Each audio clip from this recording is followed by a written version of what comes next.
So for most of us who aren't lucky enough to train outdoors all the time, the indoor season is upon us. So if you want to keep biking during the off season, you're gonna have to get yourself a trainer or some rollers. So today I'm gonna give you guys a rundown of everything you need to know about rollers and trainers. So rollers and trainers are probably the most popular methods for most triathletes to keep biking during the winter. Some people may use stationary bikes at a gym, but I think most of us would rather just ride on our own bikes. They're both really great ways of training indoors, but you're definitely gonna wanna know the differences before you pull the trigger on either a trainer or some rollers. So the first really obvious difference between rollers and trainers is that on rollers, you have to pedal all the time. You can't just stop or else you're gonna have to put your foot down. And it's basically a lot more like riding outside normally.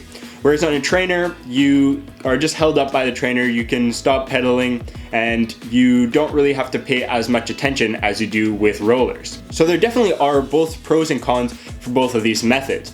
So first off, with rollers, you're gonna be keeping your form a lot better. So since you're always riding, just like you would be on the road, you're always gonna be keeping the same form and you can't really get too sloppy, or else you're definitely gonna notice it. Where on a trainer, you're not really forced to use proper technique since you're actually being held up. So you can get a little bit sloppy, maybe moving your hips a little bit more, moving your upper body, and you won't really notice it as much since the trainer is just holding you up.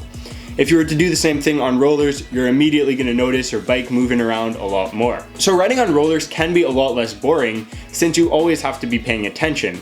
And especially if you're riding on your own and you don't really have anyone to talk to or anything, it can make it a little less boring than just riding on your trainers.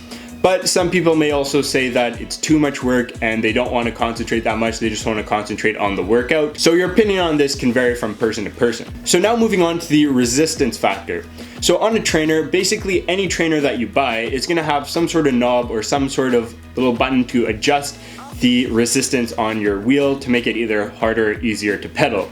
Where on rollers, a lot of them don't actually have resistance, and you might have to pay a little bit more if you want to get some that do. So personally, the rollers that I have do not have anything to control resistance, so you just have to use your gears to do it, and most of the time that works really well.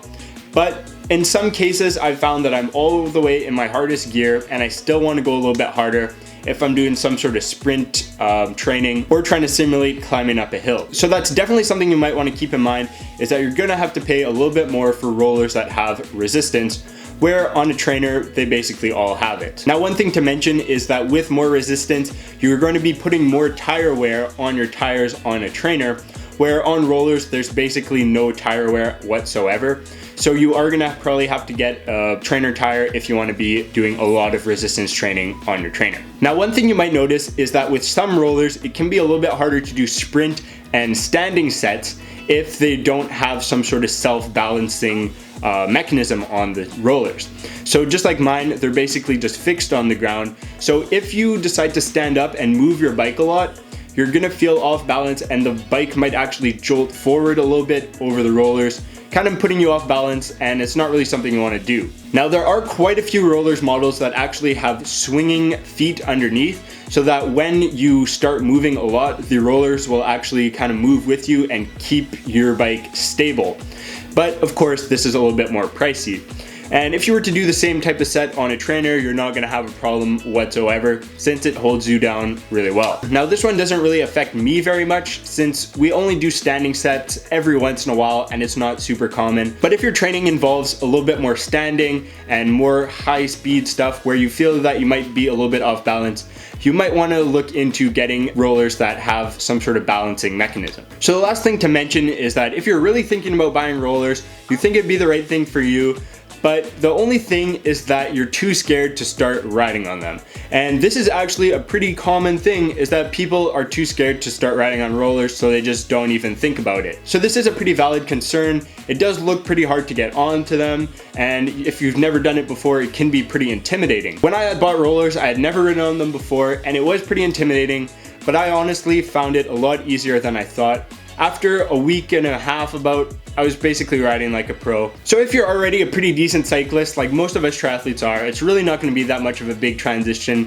Of course, you can always start by putting your hand on a chair. That makes it a lot easier. And eventually, you're just gonna get used to it and you're gonna be able to do a ton of tricks. One of my first ever videos was of me doing tricks on my roller, so I'll link that if you actually wanna see it.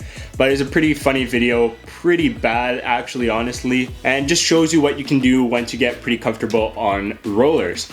So I hope this video was helpful to you guys. That's just my take on trainers versus rollers. Let me know in the comments down below if you guys use a trainer or rollers, or if you can just ride outdoors all the time where you are. That must be really nice. Anyways, thanks for watching, guys. Be sure to like and subscribe as always, and never stop trying.